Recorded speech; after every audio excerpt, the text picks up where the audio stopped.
Now at 5, San Francisco police facing scathing accusations of treating minorities differently when it comes to charges and arrests. Hello, I'm Elizabeth Cook. I'm Ken Bassita. KPIX 5 Susie Steimle talked to one Bay Area woman who says police tackled her for spilling coffee.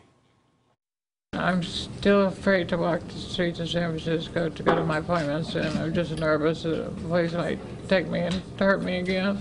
65-year-old Leslie Elliott tearfully relived her experience of being tackled to the ground by a white police officer after being arrested in February. Police charged her with 6 counts, including mayhem, for spilling coffee on a white woman at Dottie's Cafe. A jury found her not guilty on all charges, with the exception of resisting arrest. Leslie sat in custody for 115 days on a $300,000 bail. Public Defender Jeff Adachi says it's stories like Leslie's that prove there's a problem with the system in San Francisco, saying it starts with police filing excessive charges against black people. Because you have a police department which essentially trains their police officers to charge whatever they can imagine.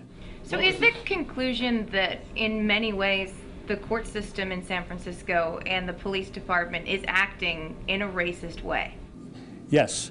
A study commissioned by the public defender shows black defendants are held 62% longer than white defendants once arrested. Cases for black defendants take 14% longer to resolve, and black defendants are 62% more likely to be charged with felonies. The study also shows police in certain neighborhoods like the Bayview, Hunters Point, the Mission, and the Tenderloin are more likely to add felony charges for black defendants. Police would not go on camera for this story, but released this statement saying, "Our officers charge individuals based on elements of the crime present. Whether a case moves forward or not depends on the district attorney's office's ability to prove the case beyond a reasonable doubt." Every citizen in San Francisco should be concerned and outraged about this, because you don't ever want to be in a situation where you're accused of something that you didn't do.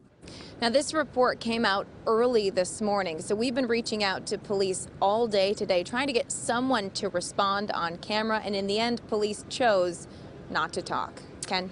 Yeah, Susie, now that the report is out, I mean, what happens next? Has Mr. Adachi indicated that he's been given assurances that things are going to be changing, training's going to change?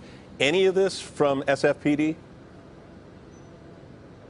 He says they're going to try to work with police as usual, but the biggest thing that his office is doing is starting what's called a pretrial release unit, and that's going to be funded by the city with support of the mayor. That's going to start in October, and essentially it's going to work like private attorneys do. It will allow public defenders to meet with their clients earlier on. The hope is that they will be able to find some of these excessive overcharging cases and get them thrown out before the trial would even start. All right, Susie Steimle reporting live. Thank you, Susie.